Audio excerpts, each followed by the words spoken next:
Hey, good afternoon, good evening, folks. My name is Hamid Khan. We're going to get started. Welcome to the Stop LAPD Spying Coalition webinar series, Power Not Paranoia. This is our 15th webinar since we have been organizing virtually, since we've been kind of building this virtual community in this time of COVID and uprisings and rebellions.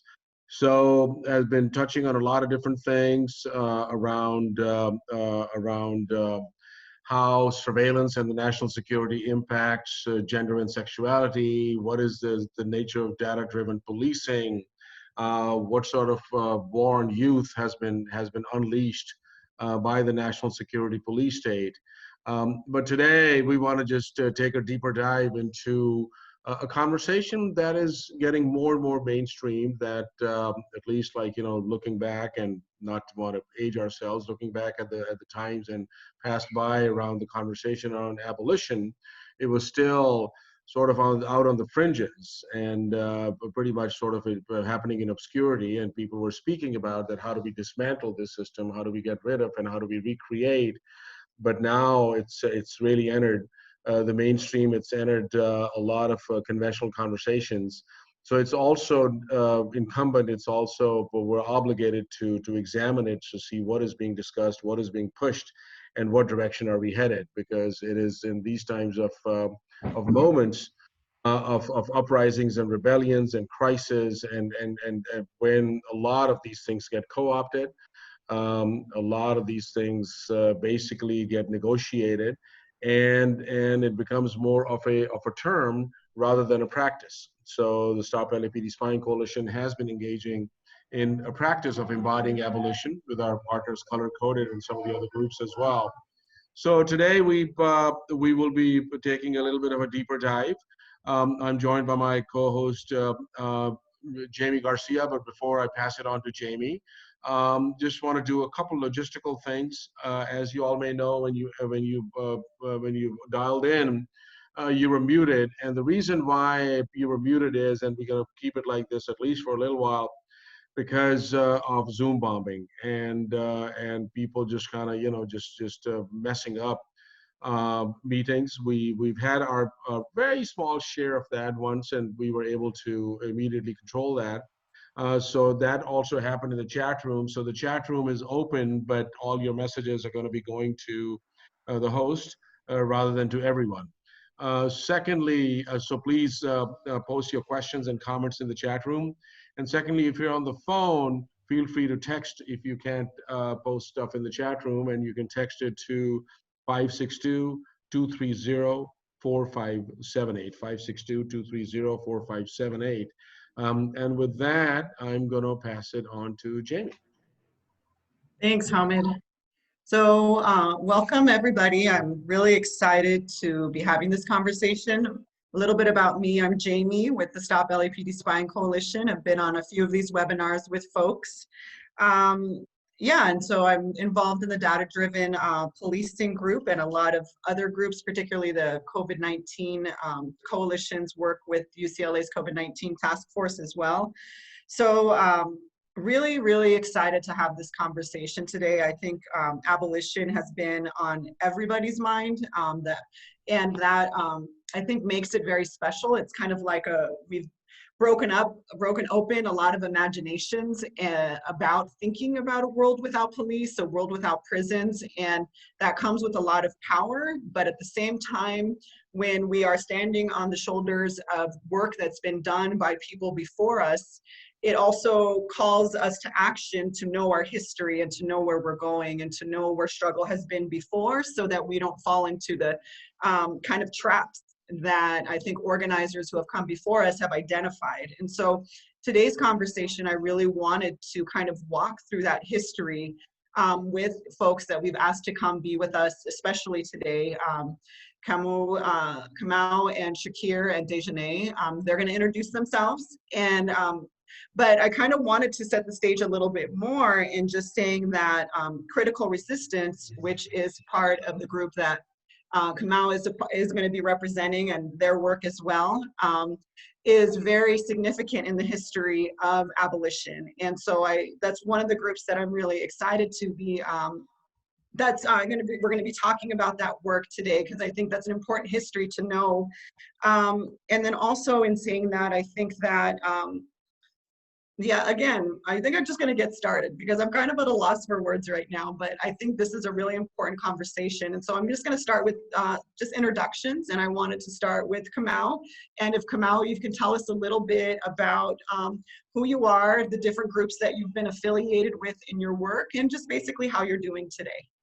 Or this evening, I should say, because it's late where you are.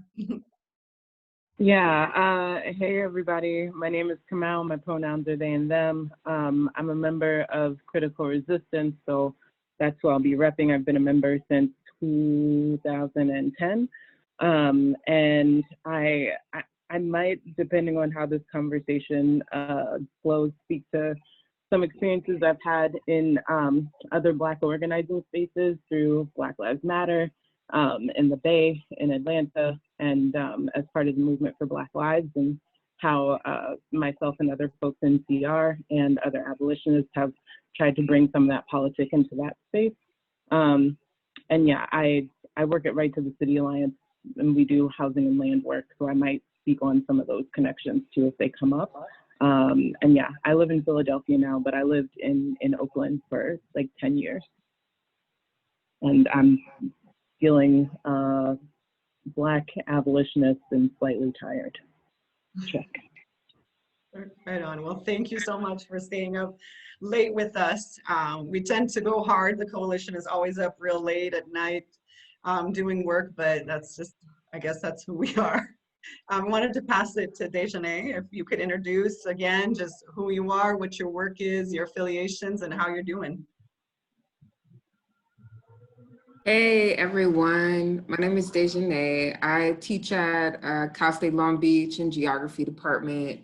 And I have worked with different abolitionist groups in New York, the Coalition to End Broken Windows, Stop the Raids Coalition, and have learned a great deal from the Los Angeles Community Action Network here in LA, and also Stop LAPD Spying. And I'm feeling good. I feel good. I feel hydrated. So yeah. Awesome. Thank you, Deshonay. And don't mind me, sometimes I'm writing things down while folks are talking so I can remember to kind of maybe loop back at things, especially since some important things have been said already. So sometimes if I look down, that's all I'm doing. And Shakir, if you want to go ahead and let us know who you are, who you're affiliated with, and how you're doing today. Yeah, hi everyone. So yeah, I'm Shakir Rahman. I'm with the Stop LAPD Spying Coalition. I've been with the coalition not for that long. I moved to LA in the fall and have been involved otherwise in work to close down jails, work around gang policing and surveillance. And with the Stop LAPD Spying Coalition, I have been part of our work against surveillance bureaucracy, which is something we put out a statement against it last week, and it kind of is dealing with these surveillance transparency and oversight ordinances, which we'll be touching on today later on, I think. And yeah, I'm feeling good. I like the Deshonay said hydrated. I'm also hydrated and trying to stay hydrated. Nice, right on. Hydration is good. If you want to know about hydration, just ask Hamid. He's very hydrated all the time. 6 liters, he's always telling us, take 6 liters down. Okay, so we're gonna go ahead and move right along. Like I said, I wanted to kind of start with a little bit of history, but history not so, you know, definitely wanting to look at past, but also we have a lot of present history that we're also kind of working with, because I came out of the Occupy movement. I was running a medical tent there, and that's what kind of catalyzed me into working, doing a lot of anti-policing work after that.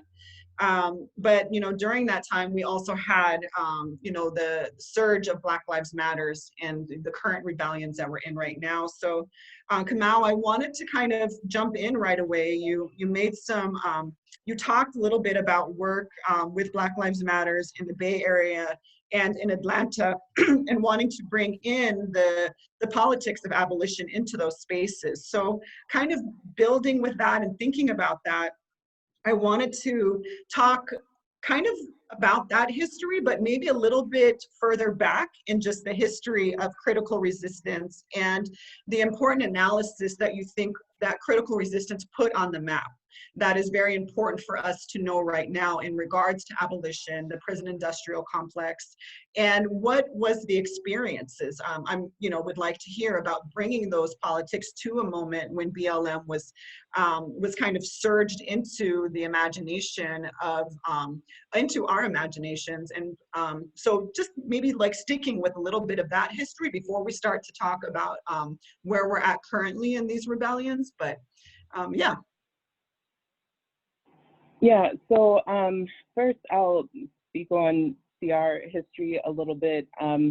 So critical resistance has existed for over 20 years now. It was kicked off in 1998, which doesn't seem like it was 20 years ago, but here we are. And we are a national organization, we're chapter-based, and we work to abolish the prison industrial complex. So we're tackling prison and jail expansion, we're chopping away at policing, we're challenging state surveillance, and building towards abolition, which also looks like supporting, amplifying, and experimenting with alternatives to policing, surveillance, and the dehumanizing and violent practices of the state, and shifting from punishment-oriented responses to harm to transformative responses to harm and violence that actually transform individuals and our material conditions so that harm and violence occur less.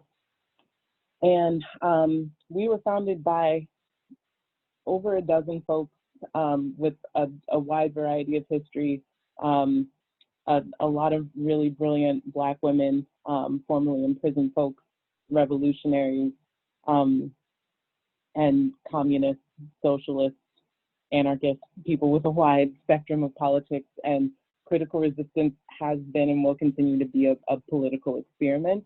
And so it's ever changing, but we, through the years, have built a really clear analysis around how we see the prison industrial complex and what we mean by abolition, which is a both and, which I think is one of the things that felt unclear in this moment to some people. That it's not just getting rid of the police, but it's also building up the alternative systems and institutions and tools and resources that we need to shift our conditions so that we're not dependent on tools of the state that aren't actually keeping us safe.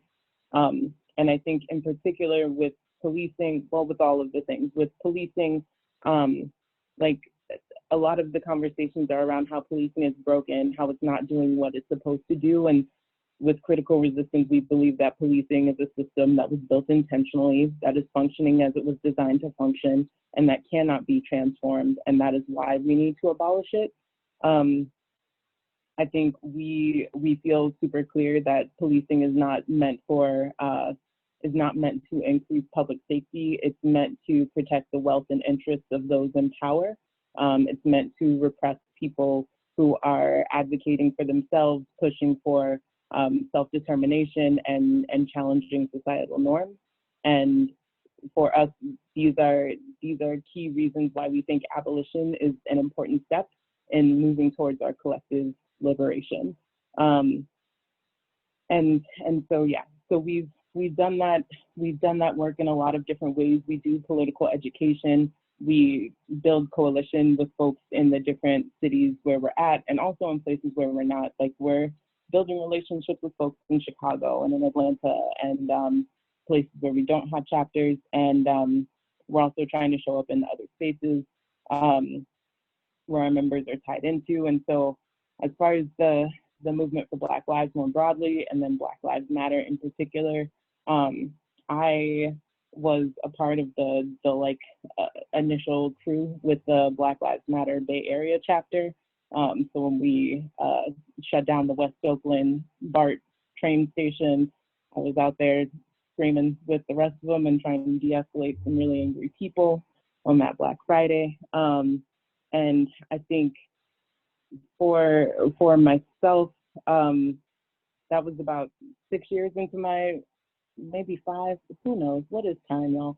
But whenever that popped off, it was a few years into my organizing with critical resistance, and it felt super clear and important to me that we talk about and like struggle with ideas of abolition in that space, because whether you're talking about youth justice, housing justice, climate justice, when we think about who is actually going to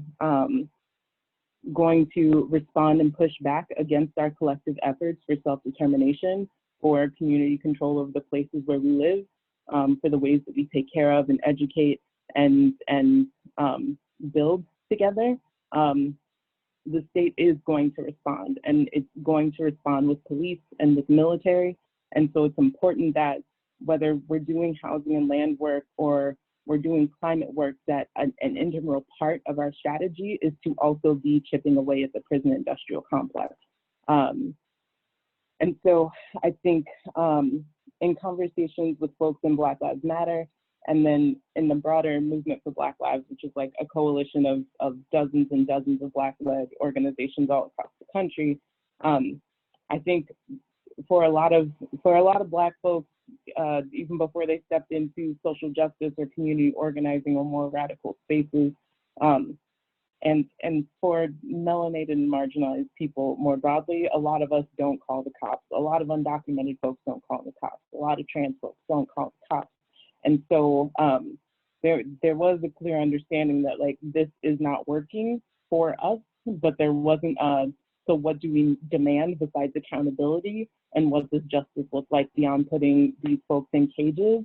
And I think it's been not just myself, but folks like Rachel Herzing, Miriam Kaba, Andrea Ritchie, Woods Irvin, who have been in a lot of those spaces, and the founders of BLM, who also showed up with abolitionist politics, who put in a lot of work to push and struggle with folks to learn more about what the alternatives actually were. And I think in the movement for Black Lives, it's been a real evolution of seeing why abolition makes sense, of getting a clear idea of what alternatives can look like, and of like deep study and debate and people offering up what they know, and folks being willing to be wrong and hear from folks who have different experiences, to get to a place where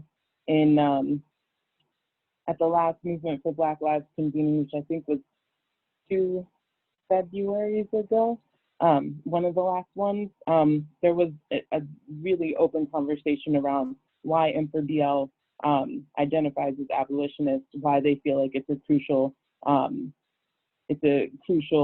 demand and strategy and vision on the path towards Black liberation.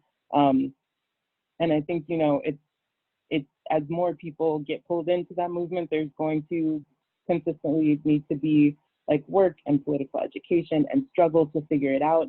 And I think there are a lot of examples of folks doing really strong abolitionist work that are tied to M4BL. And I think there's a lot of conversations and leaning into those folks in this moment. I think especially after Black Lives Matter popped off, and maybe in like 2016 through 2018, we heard a lot of responses around police reform and 21st century policing, and these newfound ways to get more body cams and early predict who might be a problematic cop. And a lot of those things were deeply invested in places like Minneapolis and Atlanta, you know, cultural competency trainings and whatnot. And we have seen that those things just bought the state more time. It gave them more years to make more excuses and to continue to transform. That's like a key piece of the prison industrial complex. It's complex, and it shapeshifts and it morphs. And I think in this moment, in that same time, there were folks like the Black Visions Collective in Minneapolis. Those folks have been struggling and debating an in-deep study around abolition for more than 5 years. And they've been working to build community and dig into alternatives, and we're already doing work around the city budget as a response to COVID, because they already saw that everything was getting cut except policing. And so I think that's also part of what like set the precedent for the significant response when George Floyd was murdered. But yeah, so I think it's always hard to get folks to the point where we reclaim our responsibility and power to keep one another safe, because so many of us are conditioned to believe we outsource our safety to other people, to other entities, to the state, and we aren't in the practice of politicizing the ways that we already take care of each other. And I think that's been a really powerful thing to see folks digging into in places like Minneapolis and other folks in the movement for Black Lives. So yeah, I really appreciate.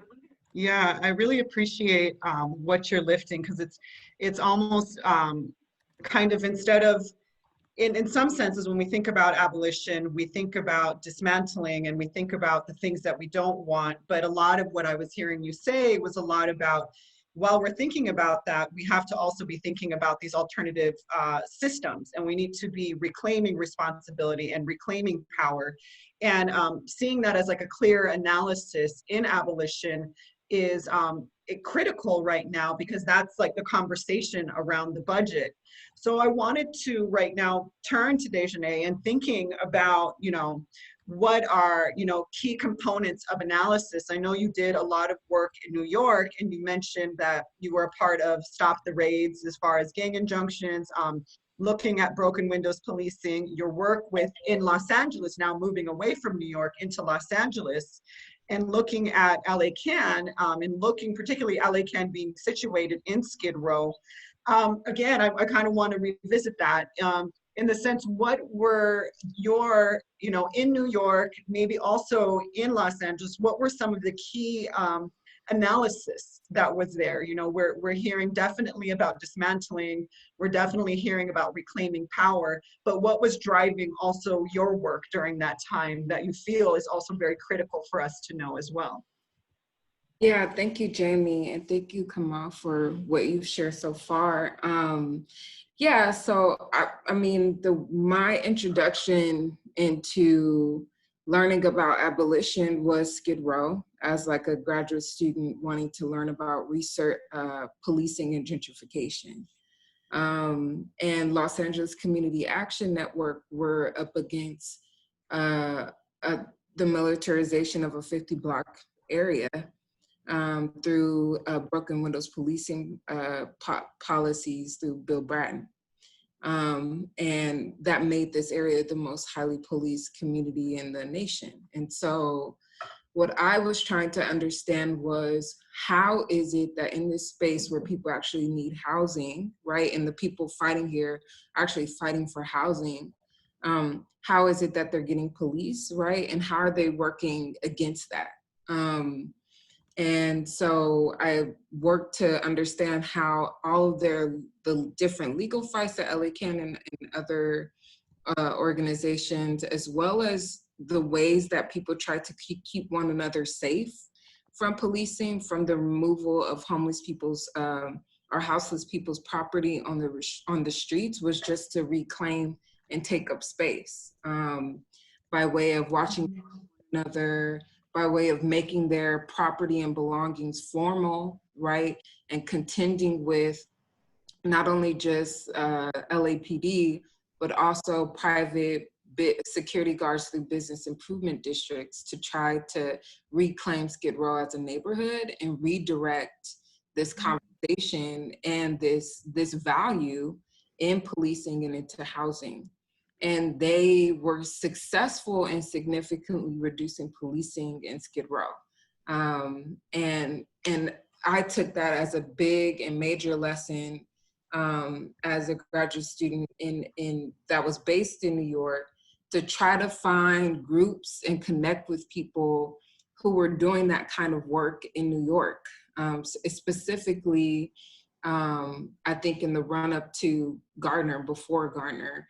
And so that's where I've met many people who formed the coalition to End Broken Windows.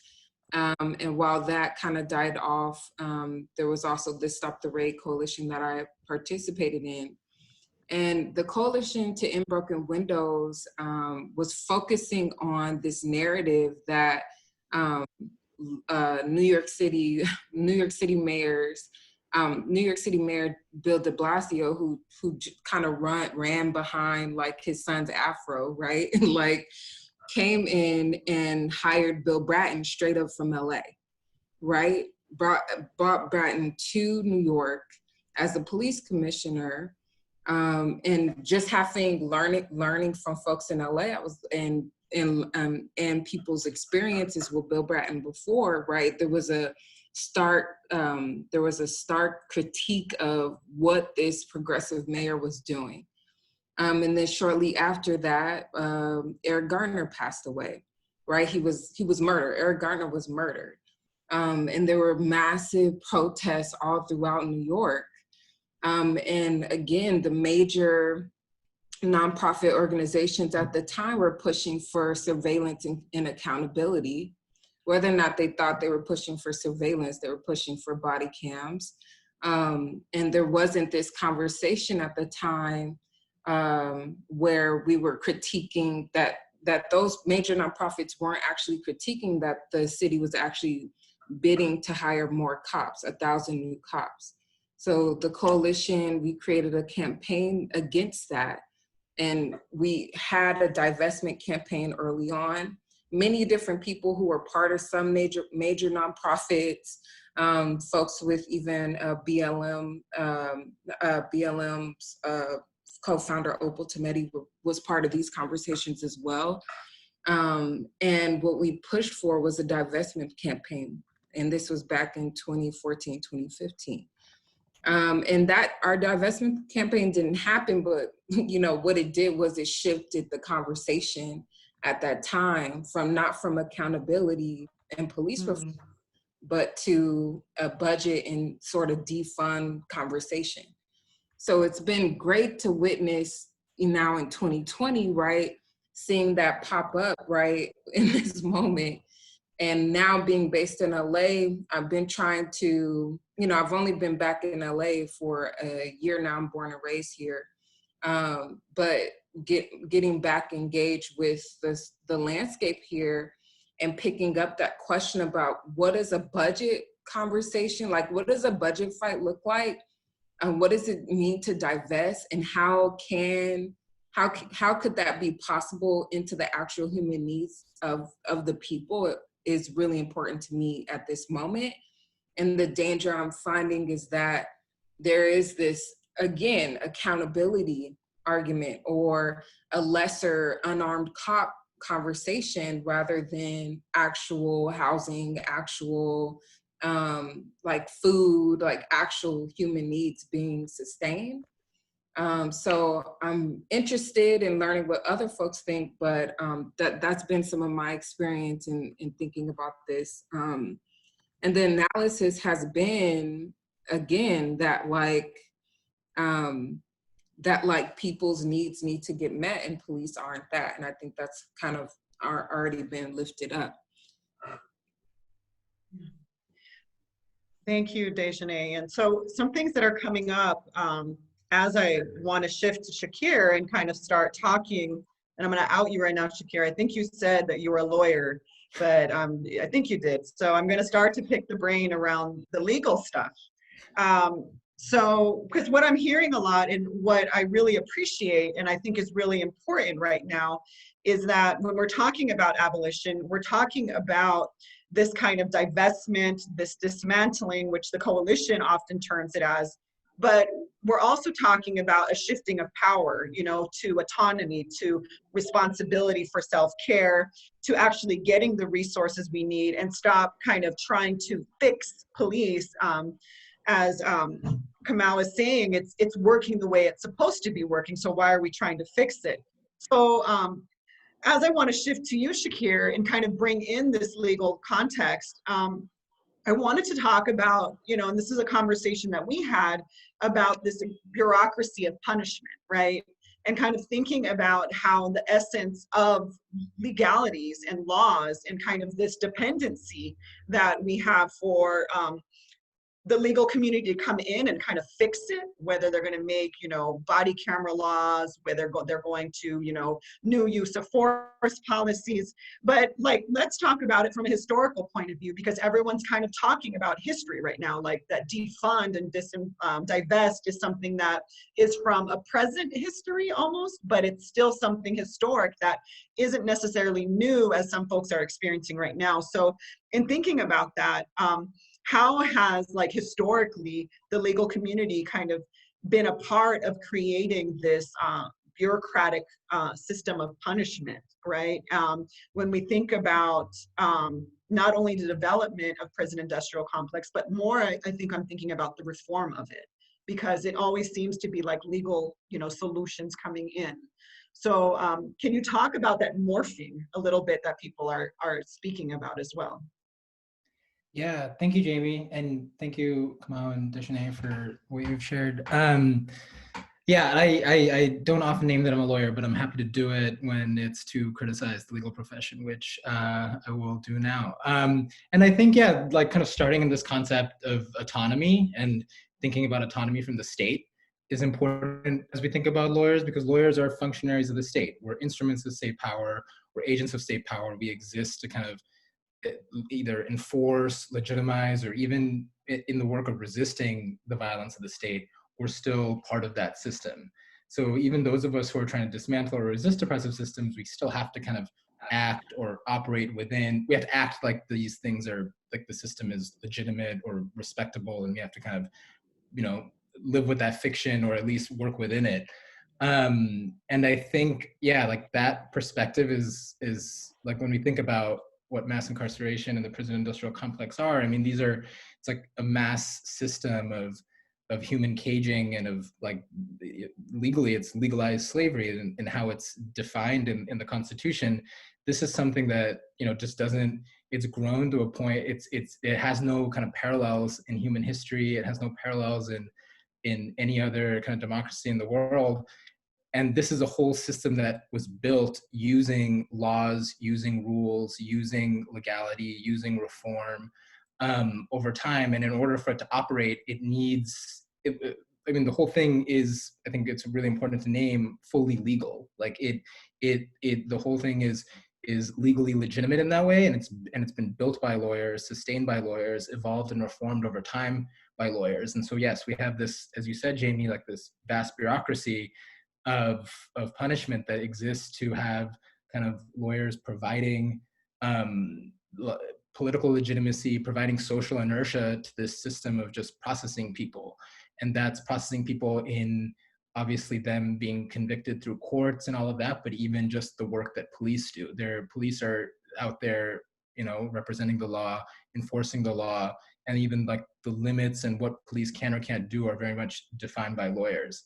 And so, yeah, as we think about how that was built and the history of that, you know, and how lawyers do that, it's, I think, through this constant process of seeing the system run into problems, or having the system, these crisis kind of moments, or seeing the system face criticism and coming up with new rules, requirements, new forms of enforcement power, new legal instruments to try to respond to that criticism, to respond to those crises. And in that way, I think, you know, what I see lawyers doing is the system exists. It's this vast kind of terrorizing monster, and lawyers exist to help roll it along. Like, we're kind of helping it adapt to new criticisms, to the harm it's creating.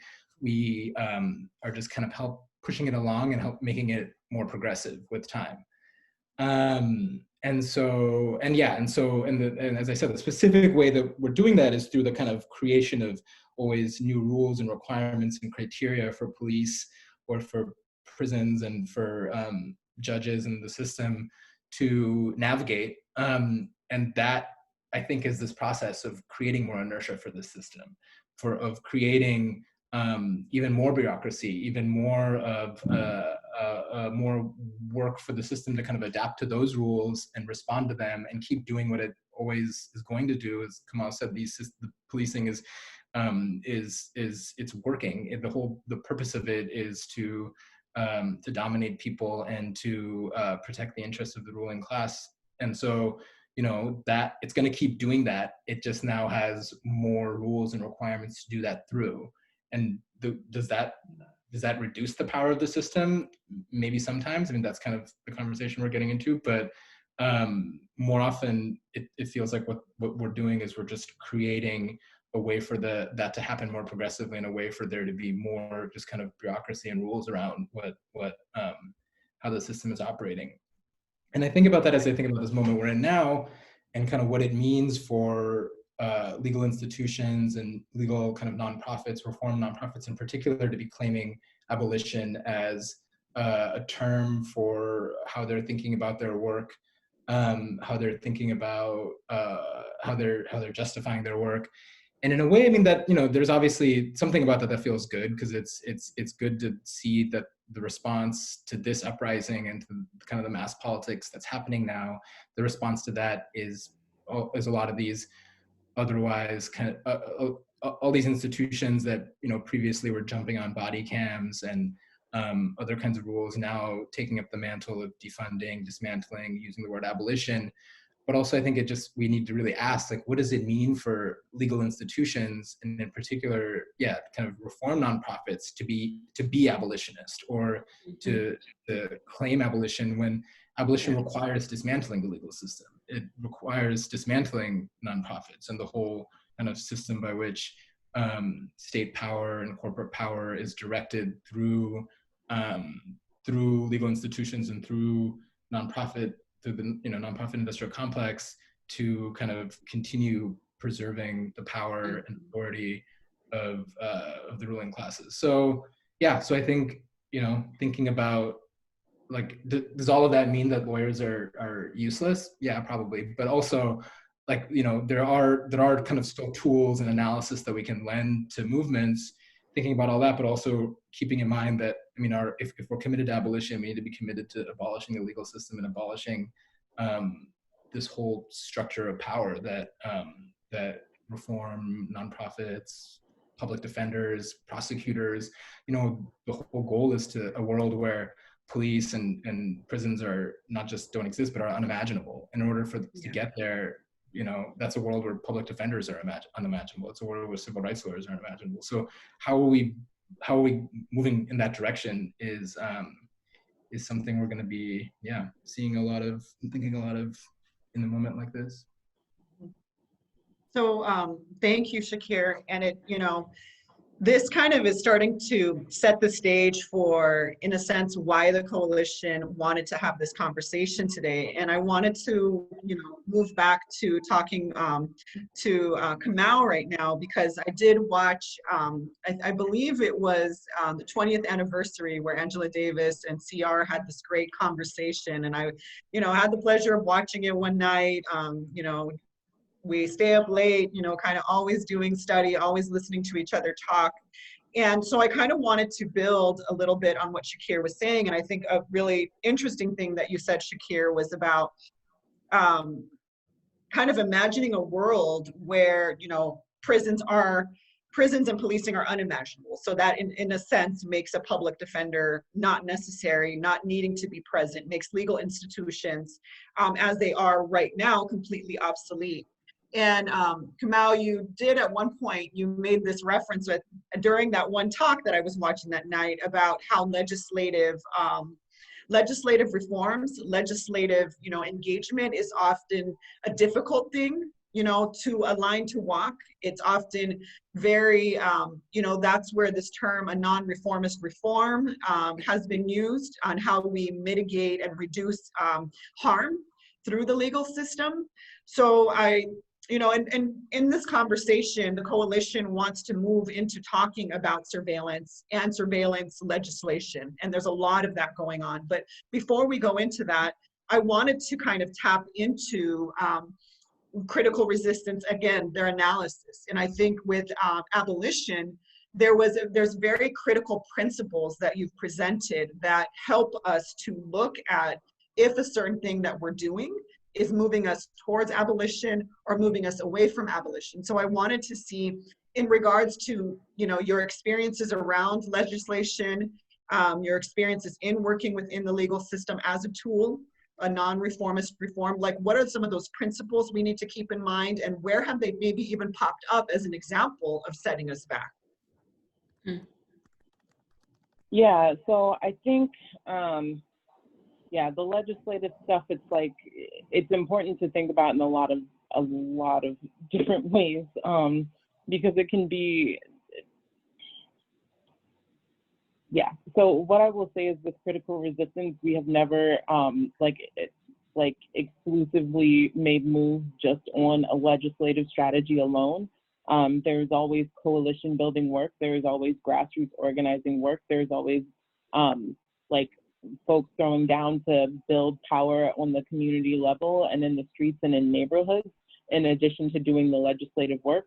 And the way that we measure our wins and success is not just by whether a thing is approved or it is not.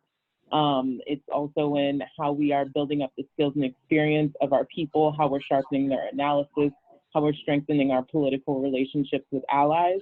And so I think it's really important that even if it seems to the opposition that the work that we're doing is merely to push this legislation, that we're also really working to build the health and well-being of our formations and the process of doing that work.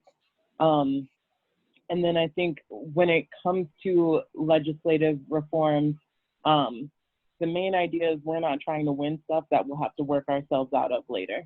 And critical resistance, I think it was back in 2018, put together this reformist reforms versus abolitionist steps in policing chart that asks 4 key questions, which I think are inspired by some of the 7 easy steps that we use internally to figure out what our campaign work looks like.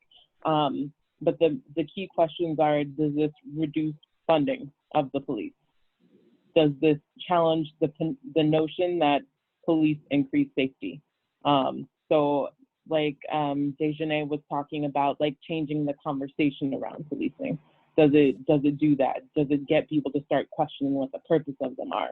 Does this reduce the tools, tactics, technology that police have at their disposal?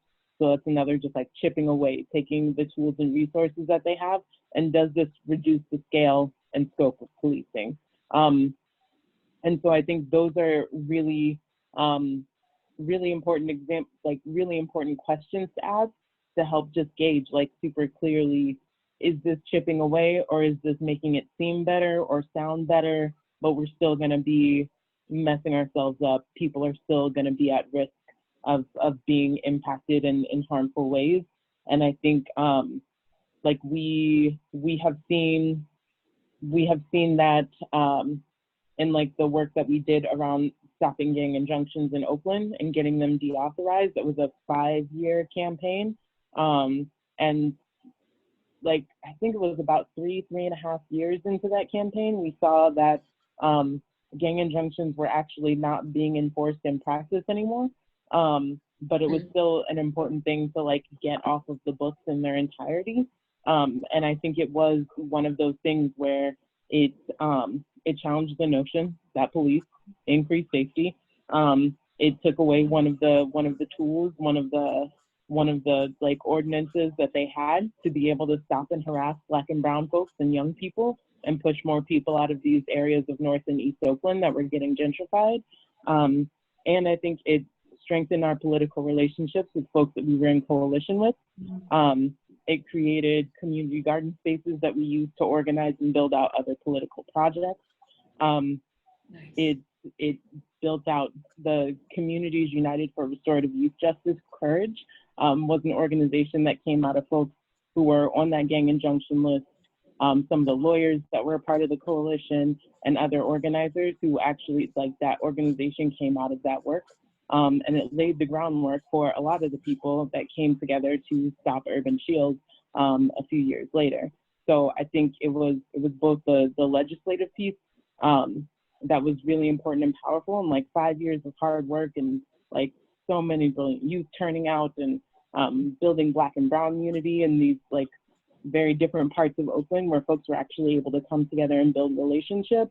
And it was mobbing it to City Hall, shaming the mess out of folks, doing like part of one of our coalition partners did like report cards on some of the city council candidates and where they stood on gang injunctions. It was like getting in the mix of electoral shenanigans, which is not my jam and not CR's jam collectively, but you know, leaning into those opportunities and figuring out how to do it in ways that aren't legitimizing those processes and actually just assessing folks and using those opportunities for temperature checks, I think was really important and helped to change the tone for how people were stepping into those positions that were newer to city council. Can I just ask one clarifying question? This is just for my own knowledge too, and learning, and everybody, you know, kind of understanding strategy, but was it essentially the dismantling of the gang injunction that occurred when you speak about it like legislatively, or what was the actual, what actually happened there? Yeah, so the first thing that happened before they were dismantled was that there was a halt of the gang injunctions, and there were 2 that were put into place in East Oakland and in North Oakland. There were supposed to be, I think, 8 more that were spread throughout the city. So the first win was halting the gang injunctions and not expanding upon them. And then the next win was getting all of those like John Doe spaces where they could have added more people taken off. And then, let's see, and then it was 5 years into it, the gang injunctions were deauthorized. There was no funding. They were no longer on the books. No people were being like listed as folks on the injunction. So there are no gang injunctions in the city of Oakland.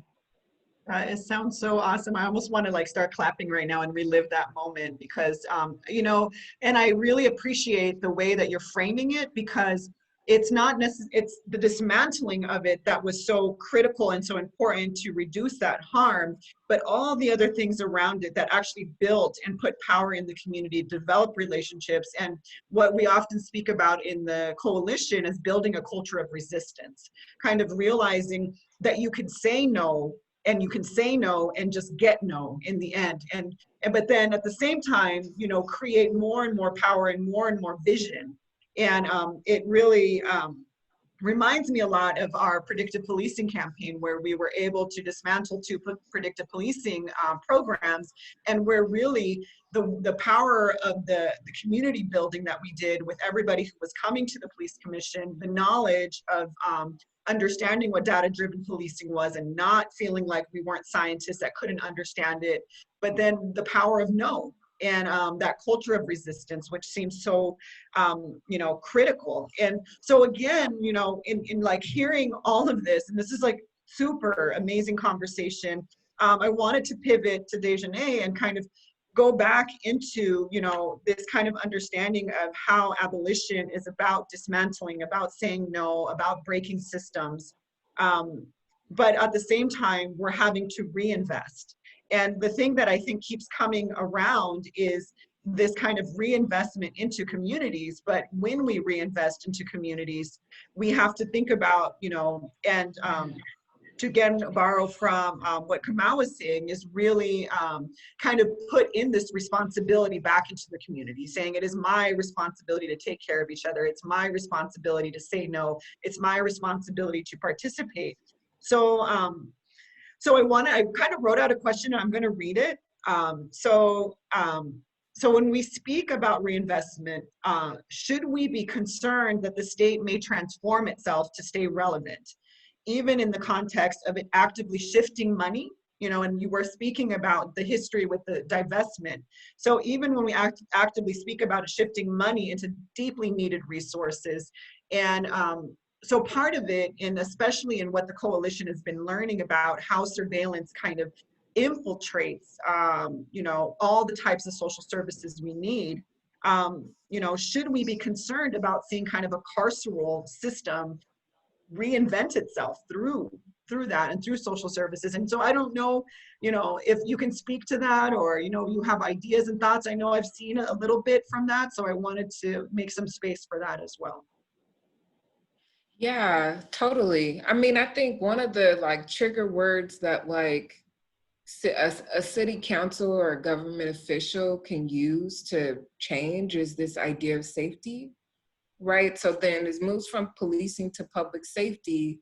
And then we even have this kind of discussion where we're saying, no, we keep us safe. And actually safety looks like this for us. And I think that kind of conversation and language still allows for the state to like make up its own terms, make up what it thinks safety is too, or fuck with like what our ideas of safety are. And so right now the whole thing is like care, not cops, services, not sweeps, you know, you name it. There's probably some other things out there that's pushing for, you know, a reimagining of what safety is, which still gets us caught up. And we know through various scholars, right, the ways that social services, philanthropic organizations are set up to somewhat maintain capitalism, right? Maintain it as a base cushion, or not really, not as a real cushion for people who aren't successful in capitalism, right? So when we're even, so the whole Andre Gorze's notion of non-reformist reform is that you're making changes that are trying to dismantle capitalism, right? Capitalism requires policing, prisons, borders, and it also requires a certain range of social services that appear to be a safety net for capitalism not working. So when we're pushing into, well, we need to expand services, or we need to expand access to these things, and that's the real problem. We're not actually like dismantling capitalism, right? We're just allowing for this small, narrow idea of what it means to reconfigure our everyday lives to perpetuate. So like, I'm more of like, you know, housing should be free, like actually cancel the rent, food should be free, and we should have access in ways to grow and make our own food, right? These are the various different movements that are happening right now to tackle some of these problems. Even recently in LA, people have been squatting free housing, the housing that the county has sat on, and moving people in and saying this is actually their home. So I think there are different approaches to this, to tackling the idea that social services are what we need. And I think that was, in thinking about our divestment campaign and the Coalition to End Broken Windows, or back then in 2014, we pushed into, we need youth jobs, and we need school counselors and mental health professionals, you know. And I think while that was really important at that time and in our thinking, like those still were a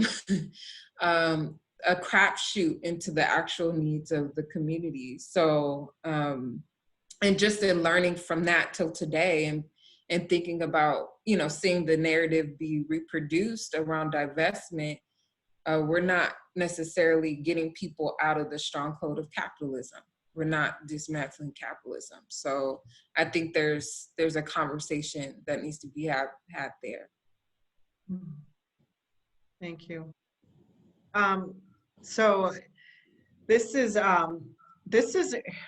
really important, what we've kind of just set the stage for, because I want to shift now to kind of, I think, the purpose of why the coalition really brought everyone together and really was inspired to do this kind of Fifth Tuesday webinar, because you know, what we're talking about right now is not only dismantling of capitalism, we're talking about the dismantling of policing, making sure we're not, you know, investing more and more of a dependency in the state, you know, and all its kind of isms that it comes with, and its own dependencies and how it engages, you know, and gets resources and then allocates the resources and, you know, makes excuses for why certain resources need to be here and not there. So when we think about, you know, this current call, and the coalition's work essentially is around surveillance, right? It is around dismantling surveillance and that fight. I wanted to shift a little bit, but, you know, not leave this conversation, because in the last questions I do want to ask, I want to talk about how are we creating this autonomy? How are we creating, you know, when we think about investment, how are we going to make that happen, or how are people making that happen? Because a lot of folks are on the ground, like Deshonay was saying, and Kamau has spoken about, there are people on the ground who are doing it. So how do we amplify that? How do we make that known? But before we move into that, I think what is so interesting about surveillance, and when we've talked about dismantling policing, we talk about dismantling the prison industrial complex, surveillance is so insidious, right? It's something that is kind of becoming normalized. It's very much around us. It's very much responsible for creating violence. That's why we came out with the report before the bullet hits the body. It's everything that sets the stage for the violence to be enacted. So I wanted to take this time and to again invite Shakir into the conversation and talk a little bit about legislation again, right? And talk about how we are sitting in kind of a current moment right now where surveillance is being mitigated through legislation, and not on the terms of the coalition, because as I had mentioned before in our fights, we have directly just said no. Basically, like, you're not going any further with this surveillance technology. We don't want it. These are all the historic reasons why we don't want it. It's nothing new. But we are in a current moment where a lot of folks are trying to navigate surveillance through legislation, either through bills that are up in Congress right now, through ordinance they're passing through their local governments. And so I wanted to shift to Shakir to talk a little bit about a statement that the coalition released, and it's called Surveillance Bureaucracy. And I wanted to kind of unpack what we mean by surveillance bureaucracy. But I also wanted to state before I turn it over is that it's not the first time that we've talked about the issue of ordinances in the attempt to mitigate the harm of surveillance. We did come out with a report that analyzed an ACLU report called, Tommy, can you help me out? What was the name of that report? Making Smart Decisions. Making Smart Decisions about Surveillance, which came out in 2014. So this is kind of a rehashing because we're seeing it surface again, and it's getting really popular. So, so in light of everything that's being talked about right now, Shakir, can you talk about, you know, what did we mean when we said in the statement, like briefly talk about the Post Act that was passed in New York, and where the coalition is coming from. And what we're having a lot of conversation right now is really about dependency and autonomy, right? And how are mitigation tactics? Do they move us towards autonomy, or are they moving us into dependency? And is that really abolition? Yeah, okay, cool. Yeah, maybe first I'll start just kind of introduce a little more just the details of how these, like what this legislation looks like, what these laws look like, and then can try to bring it back to this conversation about autonomy and some of the stuff that Kamau and Deshonay were talking about, you know, thinking about the role of capitalism and the role and the history of the prison industrial complex and all this. But okay, so yeah, the statement that we put out is, it's not called surveillance bureaucracy, it's called fuck the police, trust the people. You're right. is in the subtitle. And so it basically is sort of laying out an analysis of these laws that are usually what they have in the title is things like transparency, oversight, like community control of policing. And the main kind of framework is that they create kind of rules and requirements that police need to follow. Most of those rules are related to kind of transparency, like police need to share some information about what their systems are, how they're using them, what the impact is, what their policies are towards them. And then once police, and so, and actually, yeah, there's a number of different components, but since you asked about, so the Post Act in New York, which is a law that was passed by the city council last week, is kind of stops there. The requirements of that one are that police basically need to publish these surveillance use policies and impact policies that are basically them kind of reporting what how they're going to use surveillance and what they believe and understand. They're telling the community what they understand the impact of that to be. That law doesn't really have any more requirements. Like after the police put these things online, the public has 45 days to comment, but no one can kind of force them to make any changes to the policy. People can make comments about it. And there's a separate piece of it that allows the Inspector General of the NYPD to do audits related to the requirements. So that's the Post Act. In some of these other models, there's more of a framework built on top of that police have to kind of keep doing these impact reports. There's often the main thing is that there's often a requirement of public input. Like there's going to be a public kind of comment, or there's going to be public hearings often, either just through the local legislature, like a city council or whatever, or sometimes there's an appointed citizen board or like a kind of oversight board or body, sort of like our LA, the police commission we have here, which is really, really active and does a lot to restrict police. That's a joke. And then so those are the kind of, like, there's those requirements, and then once police produce those in the ones that have these hearings, there's then a vote of whatever that body is to approve the use of that surveillance. So I think first let's name the benefits of that, I guess, which are that it gives kind of politicians and their constituents a way to learn some more details about police surveillance that they might not otherwise know, as well as to kind of enforce some of these legal rules and requirements against that. And the reality is that probably will tie the police's hands sometimes, or at least give people who have access to that process and that system and the representatives a way to kind of push back in some ways against police. But the other side of it, and this is what we kind of lay out in our in the statement, is that these serve to really legitimize surveillance, and they serve to kind of create this process by which police, who are going to be very familiar with this process, can use it to introduce new forms of oppression and package them in the ways that the law requires. And it creates this kind of pathway to introduce that. And then not just that, then police then can go and unleash their violence in our communities with the claim that, okay, what we're doing is based on public input, it's based on transparency, it's based on public approval. We have a stamp of public approval for the violence that we're out here doing.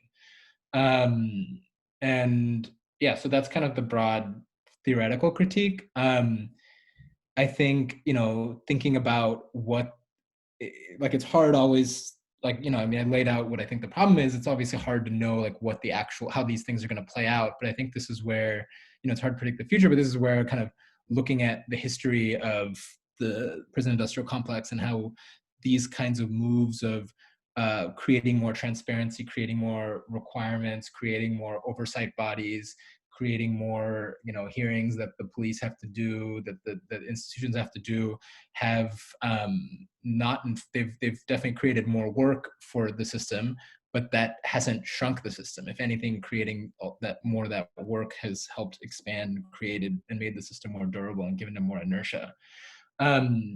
So I kind of think about this stuff from that history of the prison industrial complex. I mean, I think often, though, when people think about surveillance, a problem with it now is that at the same moment that we're starting to apply some of this failed thinking to surveillance, a lot of these reformers kind of tend to see surveillance as just something distinct from policing. Like it can be separated from policing. It's a different thing. Of course, like we know that, and this is the Bullet Hits the Body report kind of really lays out this analysis of, we know that surveillance is kind of the tip of policing's knife, and that that surveillance is inseparable from policing, and that surveillance is not this kind of non-transparent thing. It's very much showing up in physical violence against our communities. It's showing up as bullets. It's showing up as harassment, stalking, domination of people. And then another way that I think, and this goes back to kind of, thinking about the role of state power and capitalism and all this, is that surveillance is often talked about as maybe different from policing because surveillance is something that's not just done by the state, but it's also done by corporate interests, by private actors, by businesses. And so much of the surveillance that we have, that is terrorizing people these days is not done by the state. And that surveillance can be just as violent and just as oppressive. But I mean, I think, first of all, I think that distinction that's not a way to distinguish it from the rest of policing and the rest of mass incarceration, because I think capitalism, corporate interests, profit motives are as much a part of how mass incarceration was built, both in like the kind of actual economy of the system, like all of the different interests and businesses and just firms and everything that are involved in building, running the carceral state, and private prisons are just a really small part of that, but even just the whole infrastructure and economy, even of public prisons, very much has profit motives all throughout it. But also, I think, if we're going to name the role of these corporate interests and these business interests as a reason that this kind of intervention makes more sense, I think we really need to think about the fact that, when you create more requirements and rules and regulations, those are things that I think business interests are going to be way more savvy and way more equipped at navigating than anyone else. And that should be kind of obvious from that's how the whole history of trying to regulate corporate power and trying to regulate kind of, for example, even environmental regulations, I think are a really good comparison here, because this whole framework of, okay, let's create auditing requirements, let's create reporting requirements, let's create this, these limits on how much you can do and what you can't, and all of that, that's the exact framework that's been applied for several decades to kind of regulating the environment. And so it's the framework that has destroyed the planet. And we're kind of now trying to think that, okay, that's going to be a way of reining in surveillance and policing, when I think the concern is, this is just going to create mechanisms and pathways that corporate interests, that police are going to be able to use and navigate to expand their power. Yeah, and I think that understanding that and really using the principles, and in thinking about the discussion that we're having with Kamau and Deshonay, and now being able to apply it to something like surveillance, and seeing now that not only did the passing of this ordinance, and I'll speak later as to why we're so obsessed with what they did in New York, but the passing of this ordinance really shifted not only the power into police to be able to write what the impact is. So now they're writing the impact. Right. They're writing the policies. They're overseeing what they're doing. Is extremely dangerous. And we were highly criticized for coming out strongly against this and seeing this as very harmful and very dangerous. And so, just to put into context why it's so important, why it was we felt so necessary for us to talk about this, is because once something starts kind of crumbling, right, in New York, where these ordinances get passed, it's imagination, right? Imagination and action, right? And we're talking about how putting, winds put so much power in the hands of people. People, build imagination that they can take care of each other, that they can build alternative systems, that they can do, something outside of the state. They can define safety for themselves. But when we start to kind of create these ordinances and kind of put out language, which ACLU did put out in 2014 about how to make a model ordinance to basically have community control of surveillance. It created imagination in which they have a huge bandwidth for, and they were able to kind of shift people into this, into a direction when the problem of surveillance came up. So the problem of surveillance comes up, and ACLU has an imagination, they have language, they say, move in this direction. This will, help us understand and mitigate the harm of surveillance, when in essence, what it did is just kind of reinstate the power of the state. So it was very important for the coalition to intervene, and will continue to intervene, and will continue to challenge the ACLU, nonprofits, any organization that sees this as a solution. So that whole conversation was really important for us to have, because I think as we're applying and we're thinking about abolition, we have to be bringing in the current context of policing, and surveillance is, and algorithmic driven policing and data driven policing is really kind of the pseudoscience they're throwing at us. And they're making people feel like helpless, like saying no is not enough because it's all powerful, it's everywhere, it's so big. But I think if we learn from the past, and we learn from fights that have existed before, where the idea was to say no, the idea was to build community power, we see wins. And so that component is really important. And I want to turn it over now to Hamid, who's going to kind of close this out with this kind of last question. And I don't want to frame it for you, Hamid, but I definitely kind of want to, start to open it up to community folks, but, start to talk about, what is it that we're doing then? And is, in dismantling and in building, but in also resisting, how are we doing this? This has been a really phenomenal conversation. It's already 7:15, so I'm thinking we should open it up for folks and get people to start chiming in. But I just want to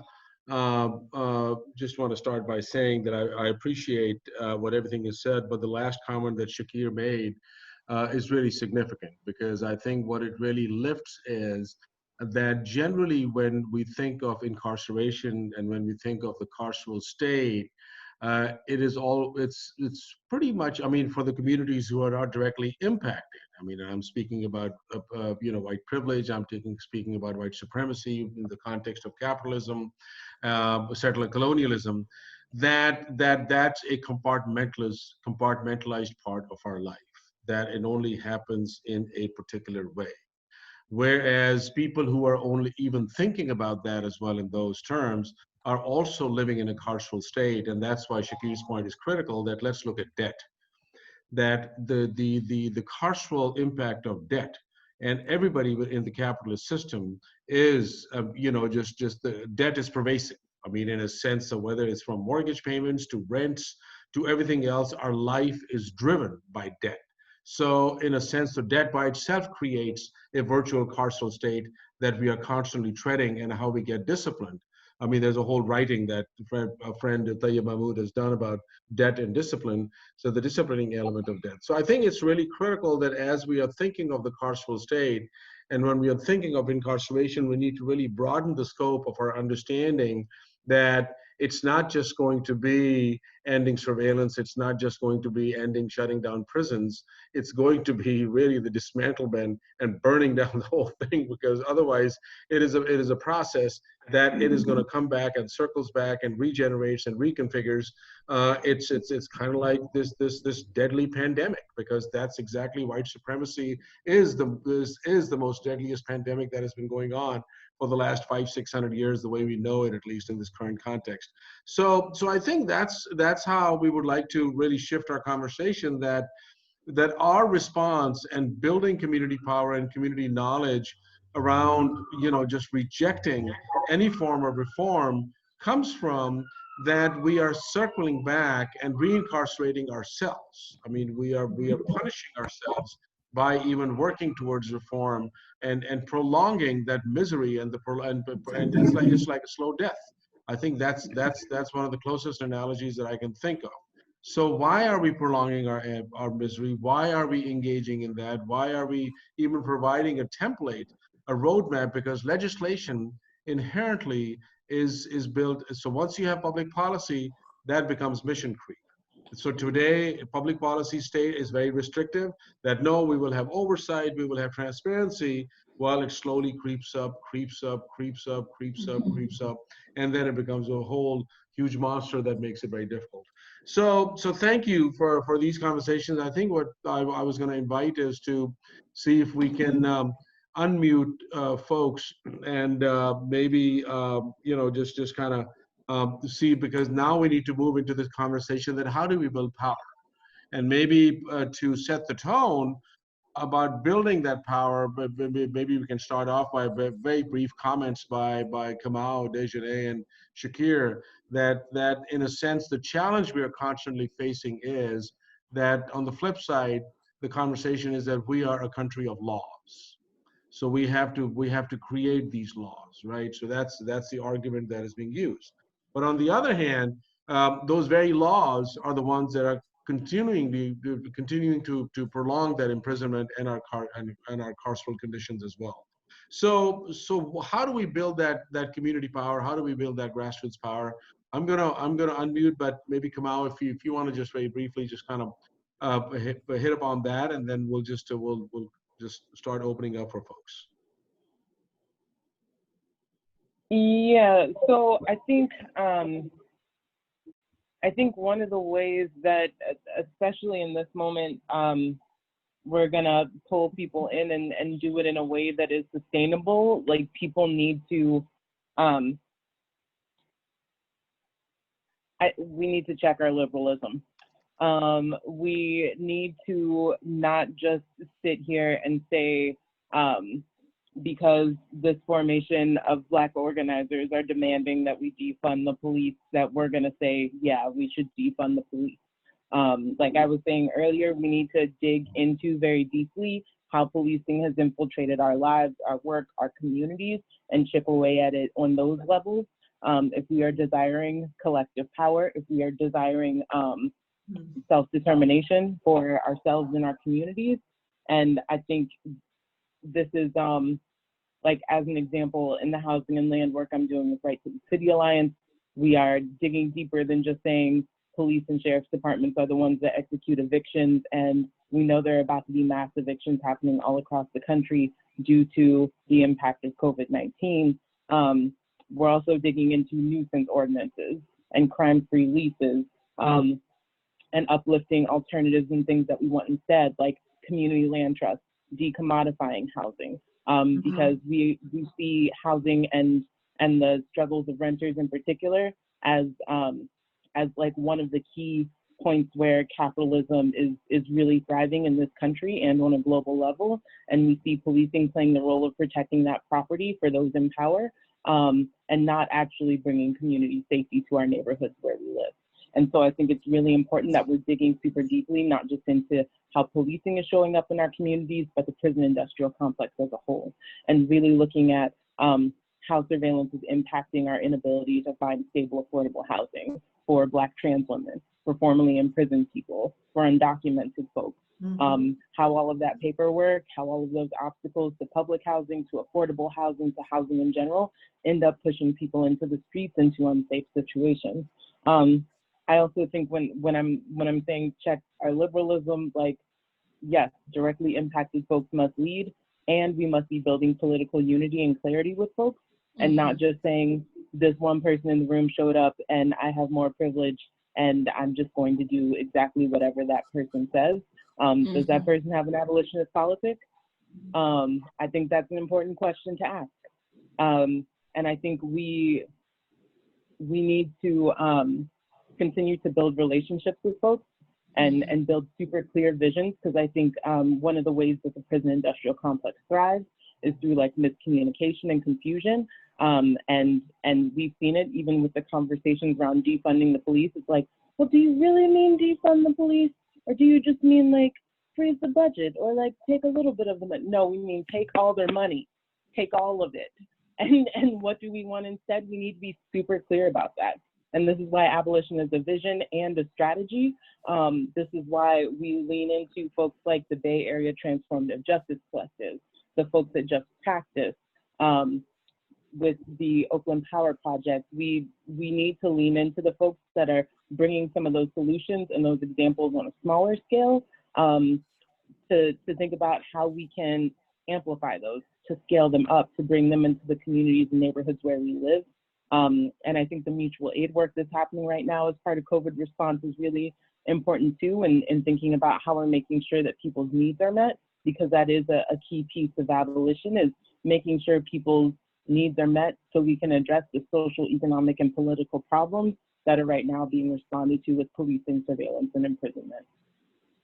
Thank you. Thank you. Deshonay, you want to add to that? Yeah, I'll just say that the most profound abolitionist organizing I've done so far was with Stop the Raids Coalition in New York. And ultimately what that really was tenant organizing. We were working to stop the raids that were happening in NYCHA housing through surveillance of young people, and through, whether it be Facebook and also cops on the ground surveilling and putting people into gang databases, as well as working to stop these mass arrests of people, just to have grounds to evict people out of NYCHA. And that is one of the last sort of beacons of affordable housing for people in New York, and land with significant value, like property value, right, in this city, in this real estate mecca, right? And so that's what we were doing. We were working to say, no, this is our land, and we're gonna stop you from trying to take people out of here. But in organizing and in coalition and in a city where you have a legal, various public defenders, to also legal aid organizations, to major nonprofits, to radical grassroots like Why Accountability, Decolonize this place, Take Back the Bronx, like all these organizations that were really at odds, right? But legal and major nonprofits were really working with a city hall to completely undermine or get sucked into the liberalism of a government system and process, right? To try to delegitimize what was happening, right? And undermining grassroots work. So the major thing for me is that and in that experience, we had conversations where we called things out, right? And I think we tried to have conversations where we tried to move in better cohesion, and it was not possible. And so I think that's the work also that needs to be done. I mean, it's not specifically trying to be divisive, it's just making clear what you're doing, why it's problematic, and putting that out there and up front and center, with statements like, this organization does this, and that's why we don't, when we push this, there's just there needs to be more transparency, because that transparency needs to happen for people who are being ignited by this moment to fill in and do this work and commit to this work, and have to deal with all of this chaos and what is abolition or not, right? And so I think just political education is really important. And that's on the ground work that's never gonna end, right? That means the door knocking. Unfortunately with COVID, I don't know what that looks like, but that's that work. That's the work that we found important when we saw that we were pretty much being stifled in what we could actually do. So I think that's the most important part, is never to forget that and to keep doing that work, because the policy and legislative piece will get you caught up. So, and it's crazy that we've had a national uprising or global uprising, and what a lot of Kamau had already said, right? Pretty much reformist visions are being put forth with a Black face. And so I just think that's really ridiculous. Yeah, no, absolutely. I mean, there's a whole lot of there's a whole lot of commodification of the most impacted that continues to happen. And of course, I mean, we haven't even spoken about foundations, and we haven't even spoken about the monies, and we haven't even spoken about the whole commodification of movement building as well. Shakir, any thoughts on that? Yeah, I want to talk a little about this, like what building that power and autonomy looks like. But even on this point about kind of connected people, like I strongly believe, obviously, that people kind of who have experienced these problems and are closest to the problems or kind of closest to the solution. That's like the framework of prioritizing leadership of directly impacted people. But the reality also is that mass incarceration is mass, and so when we're talking about directly impacted people, we're talking about millions and millions of people, and you can't pretend they're monolithic. In fact, it's kind of racist to sort of assume that, okay, yeah, everybody in the system is going to have the same views. And so if it's a directly impacted person who's saying something, then that's right. It's about building kind of education and unity, like Kamau was saying, among communities that are targeted and policed. And yeah, for me, like building power is about like building autonomy from the state, and that's for like even going back to these ordinances, like that's kind of the broader problem with them is we're trusting the state and police to be the solution to their problems, to govern themselves.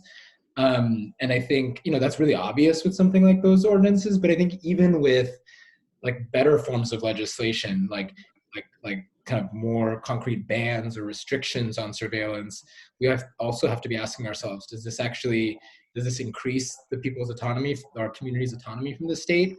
Or is it just getting the state to do a thing that it's choosing to do and can undo, and is the state is deciding, okay, we're not going to use facial recognition anymore? And I think and because I kind of keep paralleling to incarceration, Ruthie Gilmore, actually, I heard her once say something about how like even like getting people out of jail and like getting people released from incarceration, if you're just returning them to the situation they came from, that's not abolition. That's decarceration, which is cool, which is a good thing. We hate prisons. We want to get people out, but we can't pretend that that's decarceration, because and I think that's even true of like closing jails. Like doing that alone isn't abolition, it's decarceration, because abolition is about building. It's about what we're building instead of the system. It's about what we're building to make the system kind of unimaginable. And so the goal always we have to keep in mind is that the goal is, it's not just less policing or less incarceration, it's no policing, obviously. It's no incarceration. And we can't assume that these things that are creating less surveillance or less policing or less incarceration are actually getting us closer to no policing or no surveillance incarceration. They might be, but strategically and tactically, we can't assume that. That's kind of that's sort of a big assumption about like sort of non-reformist reforms, is that, okay, yeah, because we're making less of these things, that means we're going to just keep going until there's none. I don't know if that's how it works. It probably isn't. Okay, great, thank you. So folks, we're gonna open it up, have a good 30 minutes to continue to build on this conversation. And please, if you have a comment or a question, go ahead and type it in the chat box, and we'll unmute you, or just raise your hand or something. And yes, Mark, I'm gonna come to you in a second. But let me just go ahead. So go ahead, Mark, go ahead and unmute yourself and I agree. Yeah, yes, I agree with everything everyone said, but there seems to be an internal issue around the nonprofit industrial complex and self-aggrandizement and social capitalism that at the beginning becomes an impediment in a self-fulfilling process for the organizer in terms of policy implementation and so forth, and the neutralization. Then there also seems Dylan Rodriguez, Ruthie Gilmore, they extrapolate and unpack the nonprofit industrial complex relevant to its detriment to even these particular agendas that you have, and it seems to be that that they are ensnared in this process, and that this process from the beginning is leading to a process where the cognitive of the particular entity or leaders within the particular entity or those on the main front line or their cognitive is still, as she indicated, liberalism or passive aggressive latent liberalism, or in fact a social capitalism position. Because I say this in the historical context. Even when Mr. Garcia was talking about Occupy, many of those are in office now. Many of them have got good nonprofit, well-paying jobs. Okay, and I don't say it as a pejorative or negative, but what I'm saying is this process has been on a continuum in terms of I've been in many council meetings and what have you. You know, you fall asleep. He's talking about policy, this, that, and other. You know, and we talk about this and that. We have a lot of gatekeepers in these communities, what have you. And he talks about directly impacted. But we find that when people speak about directly impacted, when we find that there's an ambiguity around directly impacted and what have you, in terms of as it resonates with my own politics, and whether in fact that the person is I can process this individual as a token, but more or less in a nuanced way. Great. So these questions. Thank you. Thank you. I'm sorry. I'm just trying to. This is really just a thank you for lifting this. And yeah, absolutely. This latent liberalism is just like a passive aggressive, is really been. And thank you. And I think just I just want to make a quick comment about your comment about Ms. Garcia being in the Occupy movement. It was really good for us that Ms. Garcia went south on Main Street and made a left on 6th to go to Skid Row rather than make a right. And ended up into the finance district. So so just wanted to share that. So of course there's a question here which says, can you speak more to the ways funders dilute and diminish movement strategy? That was exactly. Yeah. So that was Jamie, exactly my question. Yeah. Right. The whole NPIC piece, exactly. So. But I wanted to be specifically in terms of introspection. Yes, sir. Because yes, oftentimes we project this on, well, it's another group, it's another this, and what have you, and they're doing this, they're doing that, but we never look at it from what I've seen in my own introspection. Absolutely, and that's what we are trying to be, like, more inward looking as well. Absolutely, thank you. So question for our crew here, that Jamie alluded to particular examples in previous movements where funders have done this. And are we seeing this now with the co-optation of BLM movement building? So I'm going to repeat the question. So maybe for Kamau and Deshonay and Shakir or anybody else, that can you speak more to the ways funders dilute and diminish movement strategy? Jamie alluded to particular examples in previous movements where funders have done this. Are we seeing this now with the co-optation of the BLM movement building? Anybody wants to take that? I can't necessarily speak to the nonprofit, and because I've never had a nonprofit job. So I can't speak to internal funding. I've always organized with people who especially in New York, who weren't actually getting paid by, and weren't a 501c3, completely grassroots. But I could speak to my role as an academic person. Academia is definitely fraught in, sort of social capitalism, your words of like clout and political correctness or political aggrandizement for the success of a particular individual, right? And what they write about and say. And I've been particularly trained not just through graduate school, but also through Black radical women, right, who have taught me different things about what it means to do this work that is lifelong work. Receiving things like awards for your work should be, you shouldn't receive awards for work that is supposed to be your work, as a Black person and a Black person fighting for liberation. I work, I think, very tirelessly to not, put myself in front of anything. I try to work in collaboration with people and be accountable. So that's what I can say to me as like a researcher academic. But, so I'll add that. Okay. Kamau, were you gonna make a comment about that? I, full transparency, don't know as much about BLM funding and things of that nature. Yeah, but I do think the, yeah, on the tip of critical resistance, I think we are in the midst of like having more conversations about what it means to be a member-led organization that also has paid staff. I have always been a volunteer member of Critical Resistance. I got into this paid organizing game maybe like 3 years ago.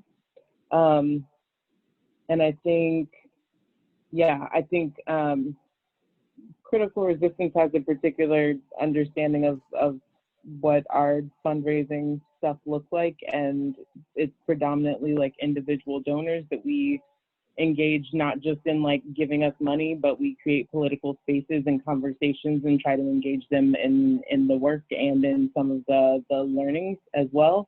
But I do think that there need to be like consistent checks and balances to acknowledge like the different power dynamics that show up in organizations where there are paid staff. I think like levels of transparency around that stuff look very different depending on where you're at. Like with Critical Resistance, we knew everybody knows what the budget is. At previous jobs that I've had, that hasn't been the case. And I think the foundation piece, I have tried to avoid the philanthropic end of things as much as possible, but I am learning a lot in the place where I'm working now, because we have more conversations around that. And I think like in the end, like one of the key takeaways that I've learned in the last year of being here at Right to the City is that most foundations aren't giving away the like core piece of their money. They're giving away the interest that their money makes.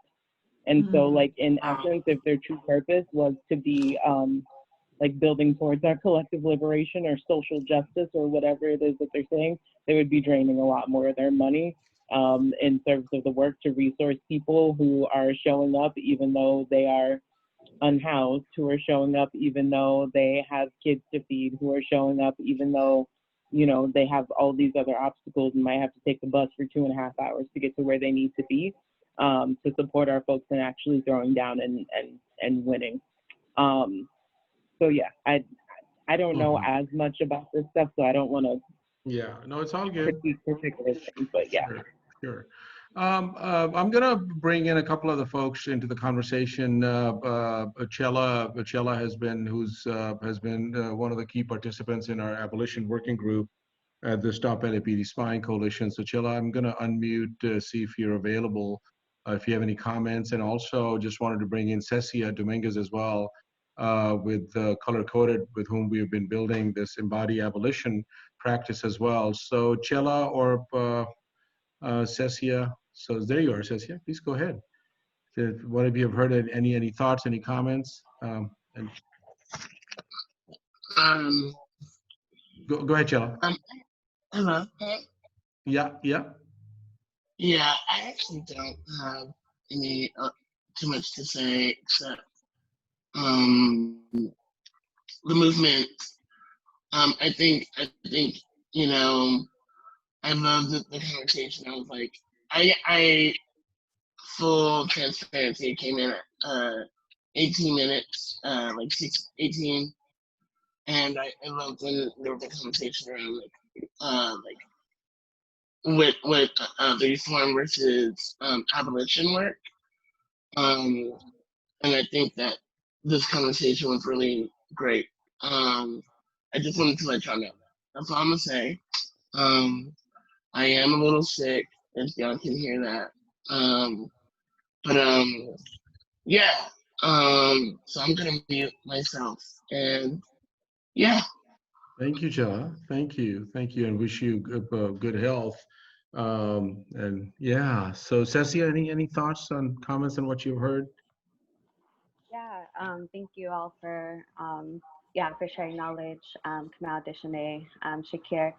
I think adding to the part about like power and like what it means in this moment, I think just one thing I really appreciated that these definitions around like decarceration and actually defining abolition.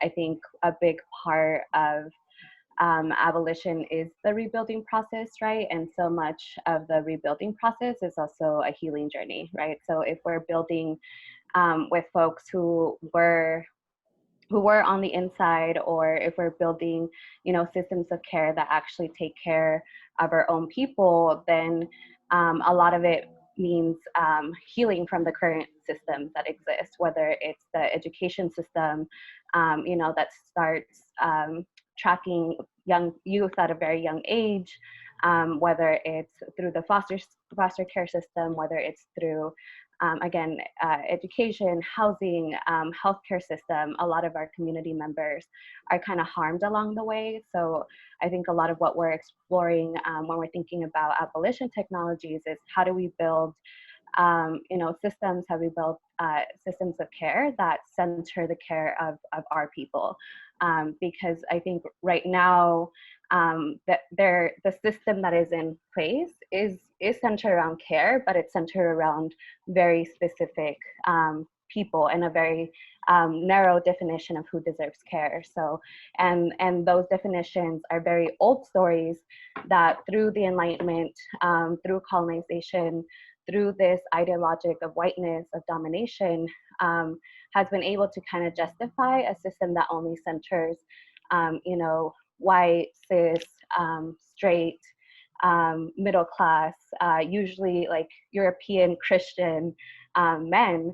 And so creating a system that centers other bodies takes a lot of healing work, and it takes a lot of rigor and a lot of practice. And I think that was something that was being uplifted, right? Like we are in a moment where we have seen these systems that have over 500 years of practice of domination, of harming our communities. These systems are not going to just let themselves be dismantled, right? Like we're in advanced capitalism. This monster is dying, and when something is dying, it means that it's scared and it's going to do everything that it wants to protect itself, right? And so as folks who are doing this abolitionist work, how do we have rigor in how we're taking care of our people, of ourselves in the process, and all of our bodies along the way, right? Whether it's my emotional body, my mental health body, my spiritual body, and then my collective bodies, right? Because I think for me, a big part of the abolitionist journey has just been healing from the impact that the system has had on my family, and then how do I have these conversations with my family? How do I bring them along in the rebuilding process, in the healing process?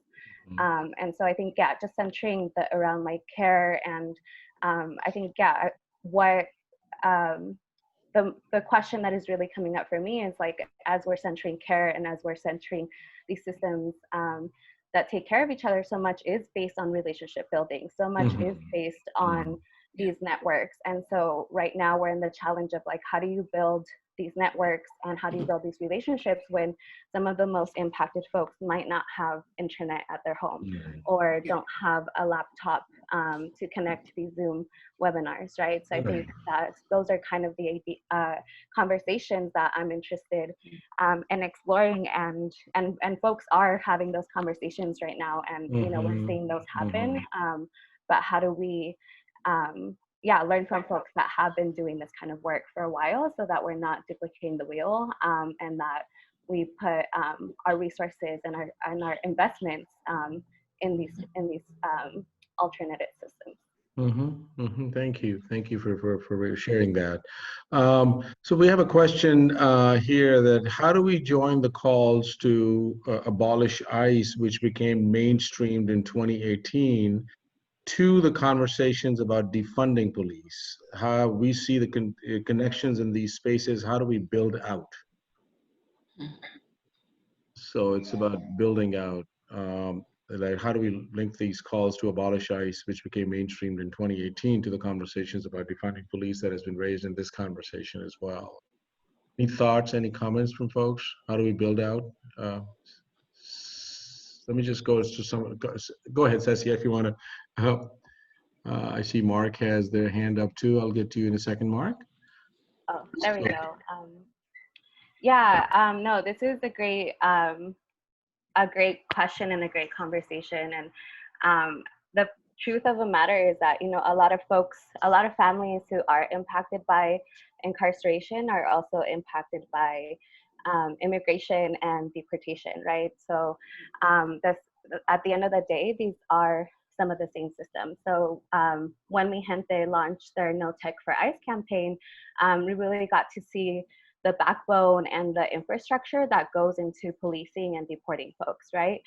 That system that was made possible at the federal level was the same system that had been put in place to police Black and Brown youth, right? And the same systems that, you know, shout outs to the work that the coalition does and looking at the war on youth, because we know that a lot of those technologies and a lot of those systems, you know, are perfected in occupied war zones like in Palestine, are brought home to police Black and Brown youth in these urban communities, and those are the same systems that are then targeted, used to target their family members, some of them which don't have citizenship, and some of them do, right? Mm-hmm. So I think it's been, that's been something that, you know, my abolitionist journey was through the migrant rights work, and there's a lot of work that we have to do there, just in terms of like the good migrant, bad migrant, you know, dichotomy, and who is deserving of care and who isn't deserving of care. And those are the same conversations that I feel like right now we need to go deeper as we're talking about abolition, defunding the police, and what are we investing in, right?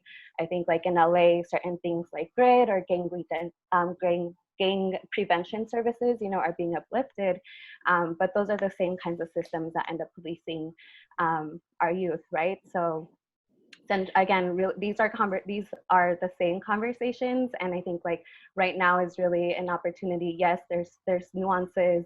We don't want to liken experiences, but it's an opportunity for Black and Brown solidarity and knowing and going beyond identity politics, because we're whole ass people, right? You might be a Black migrant, you might be a citizen, but has family members who are non-citizens, who might be in deportation, who might not be in detention, right? So we're whole ass people, and so how do we start having these conversations around how do we take care of whole ass people? Yeah. Thank you. Mark, definitely, let me unmute you. So we got just about 8 more minutes. So if people want to just go ahead, Mark. Do you want to unmute yourself?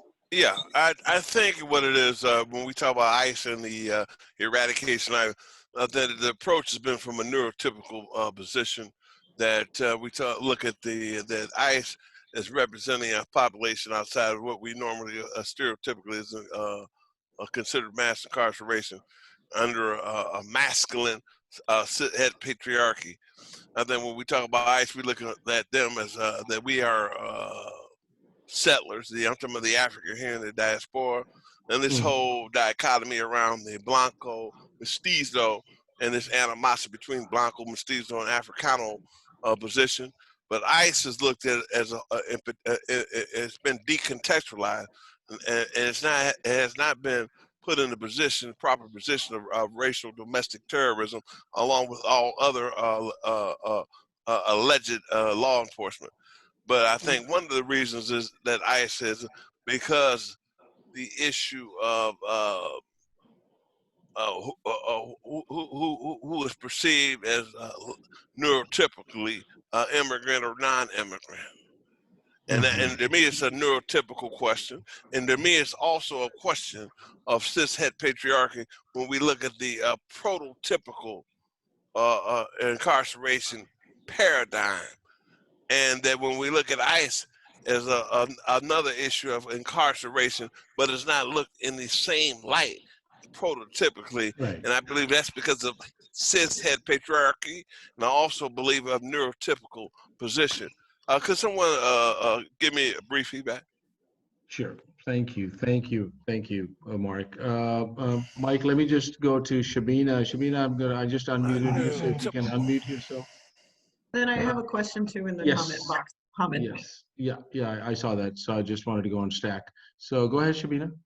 Hi, everyone. This is unrelated to the person that just spoke before me, but I wanted to sort of talk a little bit about, I recently started organizing more around tenants' rights with the Rapid Response Network in the LA Tenants Union, the Anti-Eviction Rapid Response Network. And I heard a few people mention that some of the most significant organizing that they've done has been around tenant organizing. And wanted to kind of give a little bit of a landscape of LA and then to ask what that looked like, because in the past several weeks, as we've been organizing to keep people in their homes, it's been clear that like yesterday there was a march to the Rampart Police Station, making connections between LAPD, who is now serving the notices, versus the sheriffs that used to. And then just the fact that law enforcement is the one that kind of is responsible for a lot of the harm and violence of actually evicting people. And then also, and making that connection with landlords. And then with the LA Tenants Union, when we've been able to do certain actions to keep people in their homes, there have been more of those care networks that Cecia sort of was referring to, about creating just support systems and networks that are long-term for each of these people whose evictions we're taking on. So, and I wanted to uplift also that the Tenants Union is now meeting with CAT 911 and transformative justice folks to kind of think about the ways that we can build those systems of not relying on police for conflict and things like that. But I guess my question is about what impact that, or how that has looked in other places, and if tenants organizing is a place where all of the abolition, like what abolition has looked like for other people in organizing around tenants' rights. Great, thank you. Kamau, you want to just address that, the part of the right to the city stuff? And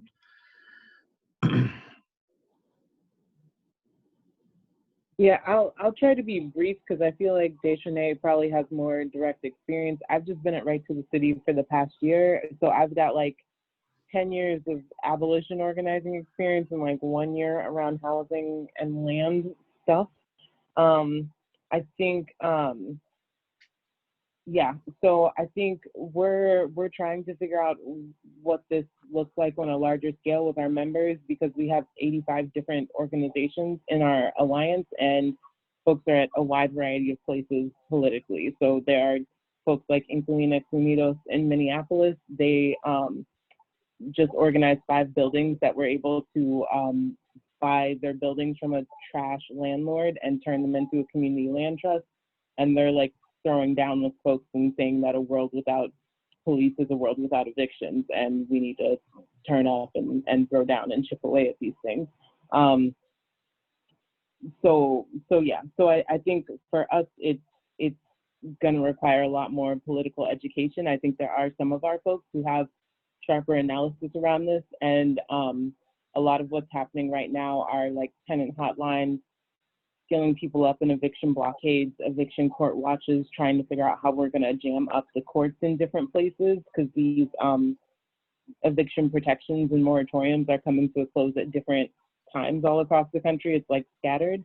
And I think, the example of the folks in Minneapolis are, as people were organizing around their landlord, which this is like a many-year struggle, they built out systems for like shared childcare, for maintenance on the building, because you just stopped fixing things. These were folks that were like coming to organizing meetings together as well. And I think we can also look at examples of like the mutual aid and support work that folks do with like the Anti-Police Care Project for families that have loved ones that have been lost to police violence, and some of the lessons around like mutual aid and wraparound support that folks in DC, like DYP 100 and the National Bailout have done to support folks that are getting out of prison and jail to make sure that people's needs are met. Great, thank you. So we got 3 minutes left. We got 2 comments. So Jamie, if you can make your comment, and then I'm going to go to Mike's, and then we'll just wrap it up. So go ahead, Jamie. So it's not my comment, it's a question from the community. For host and panelists, are there some transnational abolitionist movements you look towards in order to inspire your work? So if anybody wants to grab that one. I have a feeling we should have a whole webinar on that. You know, can I just quickly answer that? So, sure. Because having grown up in Pakistan and not gone to school over here, and I think there's a lot of conversation about mutual aid and this conversation about policing in our lives. For me, that's how I learned growing up the whole definition in the sense that of abolition, that how do you make policing irrelevant in your life?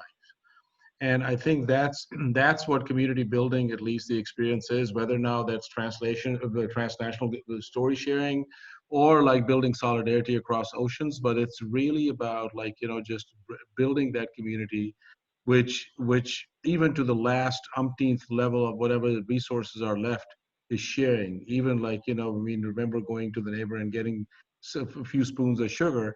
And that was about community building as well, getting some flour, just sharing that milk. If there was ever dessert made in the house that was being shared with the neighborhood. So I think to me, in these models of abolition and making policing irrelevant are many, and they're there. So it's just a matter of like, you know, how we, and I think that's where a lot of wealth of that knowledge lies in so many of our communities. So yeah, I just wanted to share that experience. I don't know. Anybody else wants to do a quick about the transnational piece? Okay, Mike, real brief, you got a question or a comment? Am I on? Yeah. Okay. Yeah, just for people who don't know, I'm an immigration lawyer in San Francisco, and I practiced, you know, what society calls criminal law in New York. I like to call it rebel law. Just a few minutes ago, I think it was Kamau mentioned something about jamming the courts, and I kind of wanted to link that to an earlier discussion of non-legislative abolitionist strategies. As a public defender, I engaged in a work stoppage, and I tried to slow down the courts that I was in and the cases that I was handling as much as possible without, you know, having an impact on the people I represented. And the results were absolutely astounding. The courts basically ground to a halt, and I was getting absolutely crazy deals for the people that I was representing. I do think in the future that's something that can be utilized by abolitionist groups. As much as I, like Shakir, have nothing but disdain for attorneys and especially public defenders because I was one, there are people in there who are totally down with abolitionist work. And, you know, it's one tool in the toolbox. Cool. I'll leave it at that. Nice, thank you. So we are coming to closing of our conversation. So I'm just gonna last thoughts. I don't want to make it sound so morbid. So any closing thoughts? Kamau, Deshonay, Shakir. Let me just unmute you, Shakir. So any closing thoughts from you all? How was this I'll just say thank you so much, everyone on this Zoom, both panelists, hosts, and community members. I've learned so much, and it's been great to share some of my experience and learn as I'm like sharing too, like make more dots and connections. And yeah, I just wish you all the best in your fight, and this has energized me for sure. Thank you. Thank you, Deshonay. Kamau? Yeah, I really appreciated this conversation. I appreciate the faces that I'm seeing on here that are familiar. Shabina, I emailed you so we can talk about evictions and abolition and housing work. And yeah, and I think I'm looking forward to getting on for more of these conversations, and excited to connect with folks that want to talk more. And thank you for staying up. You know, it's pretty late for you. Shakir? Yeah, no, same. Just thank you, everyone. I've learned a lot. Learned a lot from Deshonay and Kamau, and also from all the questions. And yeah, I excited to keep building and working with people. Great. Jamie Ray?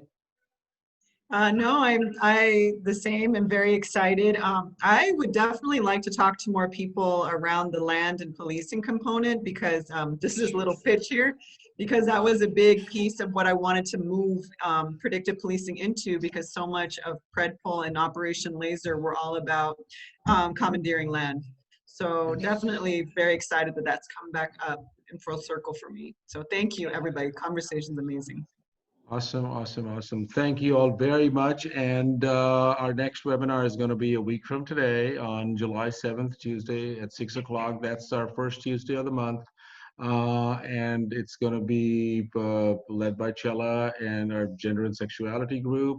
We'll be speaking about. So is there anything, Chella or Jamie or anybody, do you guys want to have anything in store that you can announce right now? Or Chella, do you want to share real quickly what may be coming next Tuesday?